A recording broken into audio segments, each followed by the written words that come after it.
کہاں نوکری ہے اور کتنا کماتا ہے. جب کوئی مہمان گھر آتا ہے تو بات کہاں سے شروع ہوتی ہے؟ آپ کا بیٹا کیا کر رہا ہے اور کیا کر رہا ہے آج کل؟ یہ سوال کسی ایک گھر میں نہیں پوچھا جاتا، یہ سوال ہر گھر میں پوچھا جاتا ہے اور ہر گھر اس سوال کا جواب دینے کے لیے ہی تیار بیٹھا ہوتا. تو پھر ہمیں سوچنا چاہیے کہ اگر پورا محلہ، پورا خاندان ایک ہی سوال پوچھنے کو بیٹھا ہے اور ہر گھر ایک ہی سوال کا جواب دینے کو بیٹھا ہے تو کیا یہ صرف اتفاق ہے یا پھر یہ کچھ اور ہو رہا ہے جسے ہم اب تک صرف پیرنٹنگ سمجھ رہے ہیں؟ ذرا اس باپ کو دیکھو جو اپنے بیٹے کو کزن سے کمپیئر کر رہا تھا. وہ صرف اپنے بیٹے کو نہیں دیکھ رہا تھا، وہ یہ دیکھ رہا تھا کہ اس کا خاندان اس کے محلے میں اور اس کے شہر میں کیسا نظر آ رہا ہے. اس کے بیٹے کا رزلٹ صرف اس کے بیٹے کا رزلٹ نہیں رہا تھا، وہ اس کے پورے گھر کا رزلٹ بن گیا. یہی وجہ ہے کہ جب اس کا بیٹا کامیاب نہیں ہوتا تو وہ صرف مایوس نہیں ہوتا، وہ شرمندہ بھی ہوتا ہے. شرمندہ کس سے؟ بیٹے سے نہیں، محلے سے، خاندان سے، اور ان آنکھوں سے جو اگلی فیملی گیدرنگ میں اس کا انتظار کر رہی ہوں گی اور اس سے سوال پوچھ رہی ہوں گی.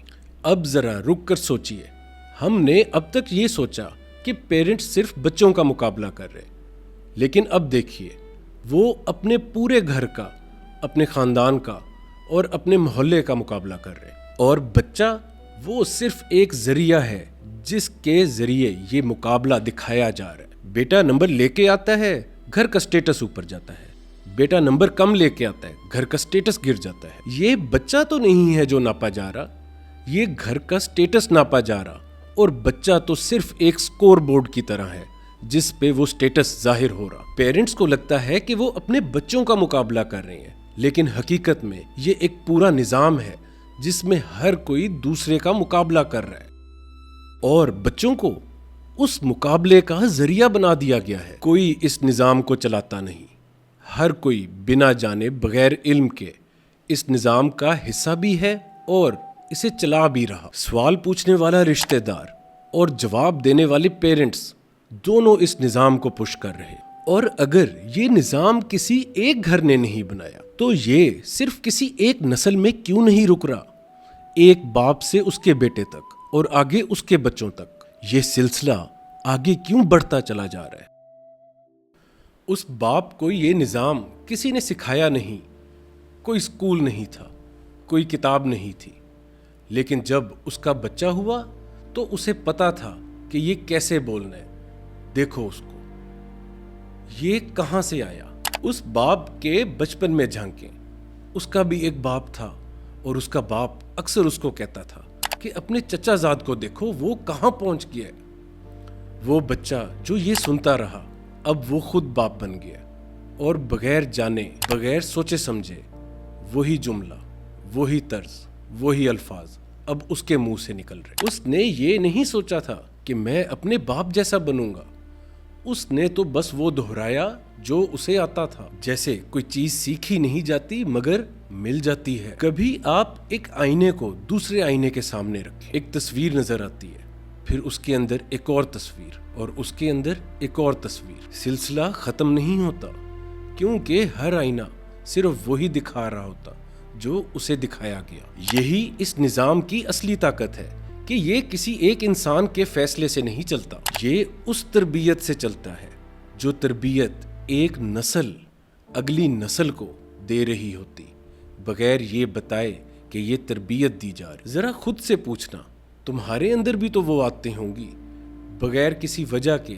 خود کو ناپنا، دوسروں کے اندر خود کا مقابلہ دیکھنا، اور شاید تم نے بھی یہ خود نہیں چنی اور شاید کسی اور سے بغیر بتائے مل گئی. وہ باپ بھی یہی سوچ کر اپنے بیٹے کو کمپیئر کرتا تھا کہ میں اسے تیار کر رہا ہوں، میں اسے زندگی کے لیے مضبوط بنا رہا ہوں. اسے یہ احساس نہیں تھا کہ وہ کوئی نظام چلا رہا ہے، اسے بس یہ پتا تھا کہ یہ وہ ہے جو اسے ملا اور یہ وہ ہے جو وہ آگے دے سکتا.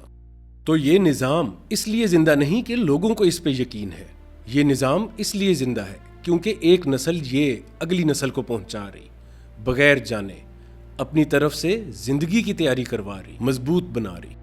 وقت گزرتا ہے، باپ بدل جاتے ہیں، بیٹے باپ بن جاتے ہیں، لیکن جو جملہ دو نسلوں کے درمیان سفر کرتا ہے اور وہ نہیں بدلتا۔ اب سوال یہ نہیں ہے کہ یہ نظام کہاں سے آیا، سوال یہ ہے کہ جو بچہ سال ہر سال یہ سنتا رہتا اس کے اندر کیا رہ جاتا۔ وہ بیٹا اب بچہ نہیں رہا، وہ اب اپنے پاؤں پر کھڑا ہو گیا ہے، اچھی نوکری ہے، اچھی فیملی ہے، اچھی پہچان ہے، اور وہ باپ جو کبھی دیکھو اس کو کہا کرتا تھا اب وہ یہ نہیں کہتا۔ زندگی نے اس کو تھوڑا ٹھہرا دیا ہے، یا شاید اسے خود احساس ہو گیا ہے۔ اب وہ صرف اتنا پوچھتا ہے، خوش ہونا؟ تو یہاں سے تو کہانی ختم ہو جانی چاہیے تھی، آواز رک جانی چاہیے تھی، مقابلہ ختم ہو جانا چاہیے تھا۔ لیکن وہ بچہ جب میٹنگ میں کسی اور کا نام سنتا ہے، کسی کی پروموشن دیکھتا ہے، کسی کی نئی گاڑی، کسی کے بچوں کا ایڈمیشن، تو اس کے اندر کچھ ہل جاتا ہے۔ اب کوئی نہیں کہتا اس کو دیکھو اس کو، لیکن وہ خود ہی دیکھ لیتا ہے۔ باپ کی جگہ اب کوئی نہیں ہے، لیکن وہ سوال جو اس سے باپ پوچھا کرتا تھا وہ اب اپنے آپ سے خود پوچھتا ہے، اور اب اس کی زبان سے ہی نکلتا ہے، کیا میں پیچھے رہ گیا ہوں؟ باپ کی آواز کہیں گئی نہیں، وہ اب باہر سے اندر آ گئی ہے۔ جو کوئی پہلے دوسرا کہتا تھا اب وہ خود کہتا ہے، جو اسے پہلے باہر سے سنائی دیتا تھا اب وہ اسے اندر سے دیتا ہے، اسی لہجے میں، اسی وقت پر جب کوئی اسے آگے نکلتا محسوس ہوتا۔ مقابلہ ختم نہیں ہوا، مقابلہ بدل گیا، اور صرف اتنا بدلا کہ اب مقابلے کے لیے کسی دوسرے کی ضرورت ہی نہیں۔ وہ خود اپنا مقابلہ کرنے لگا، خود اپنے آپ سے۔ یہ آواز اسے اب اپنی لگتی ہے، اسے تو یاد بھی نہیں کہ یہ کہاں سے آئی تھی۔ وہ بس اتنا جانتا ہے کہ جب وہ کسی کی کامیابی دیکھتا ہے تو وہ اندر سے ہل جاتا ہے اور خود کو ناپنے لگتا ہے۔ ذرا خود سے پوچھنا، کیا تمہارے اندر بھی وہ آواز ہے جو دوسروں کو دیکھ کے خود کو ناپنے لگتی، جو تمہیں یہ نہیں پوچھتی کہ خوش ہو، بلکہ یہ پوچھتی ہے کہ کہاں کھڑے ہو اس کے مقابلے میں؟ شاید یہ آواز تمہاری اپنی نہیں، شاید یہ کسی اور کی تھی اور اب اتنا اندر چلی گئی کہ تمہیں اپنی لگتی ہے۔ باپ چلا گیا، آواز نہیں گئی، تو اب سوال یہ نہیں کہ یہ آواز کہاں سے آئی، سوال یہ ہے کہ اگر مقابلہ ضروری نہیں ترقی کے لیے تو ایسا کیا ہے جو اسے بدل سکتا ہے؟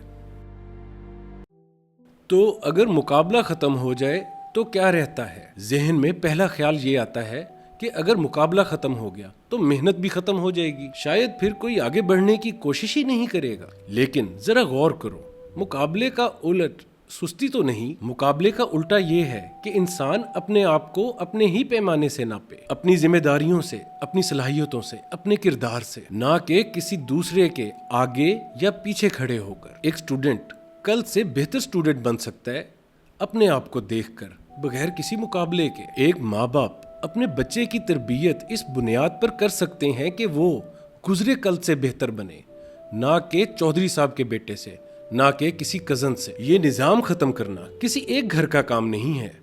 وہ باپ جو دیکھو اس کو کہا کرتا تھا، اس نے یہ نظام نہیں بنایا تھا، اسے بھی یہ نظام ورثے میں ملا تھا، وہ بھی کسی اور گھر کی آواز سن کر بڑا ہوا تھا۔ اسی لیے اس کہانی میں کوئی ولن نہیں ہے، صرف ایک نظام ہے جو سب مل کر چلاتے ہیں بنا جانے، اور جو چیز سب مل کر چلاتے ہیں وہ رک بھی تب ہی سکتی جب سب چاہیں۔ اس جگہ پر ایک پرانی سوچ مدد کرتی۔ دین میں ہر انسان کی اپنی قیمت ہے، کسی دوسرے کے مقابلے میں نہیں، اپنی ذات میں، اپنے کردار میں۔ مرتبہ کردار کو دیا گیا ہے، مرتبوں کو نہیں۔ یہاں بھی کہا گیا ہے کہ آگے بڑھو اچھے کاموں میں، کسی دوسرے کو نیچا دکھانے کے لیے نہیں۔ یہ نظریہ ہمیں یہ نہیں سکھاتا کہ بہتر نہ بنو، بلکہ یہ ہمیں یہ بتاتا ہے کہ بہتر بننے کے لیے کسی کو ہرانا ضروری نہیں، اور بہتری کا پیمانہ اندر سے آتا ہے، باہر سے نہیں۔ ذرا اس باپ کی کہانی کو آخری بار دیکھیے۔ اس باپ نے جو بھی کیا محبت میں کیا، طریقہ غلط صحیح، نیت غلط نہیں تھی، اور بیٹا جو بنا اس نظام کے باوجود بنا، اور اب وہ اس نظام کو سمجھ کر اپنے بیٹے کو نیا جملہ دے سکتا ہے۔ شاید وہ اپنے بیٹے سے اب یہ نہ کہے کہ دیکھو اس کو، شاید وہ یہ کہنا سیکھ جائے کہ تم خود کو دیکھو، کل کہاں تھے، کیا آج ایک سٹیپ آگے ہو؟ یہ فرق چھوٹا لگتا ہے لیکن یہ فرق بہت بڑا ہے۔ اب ذرا اس جملے کی طرف جاؤ جہاں سے یہ سفر شروع ہوا تھا. دیکھو احمد کو, یہ جملہ اب بھی وہی ہے.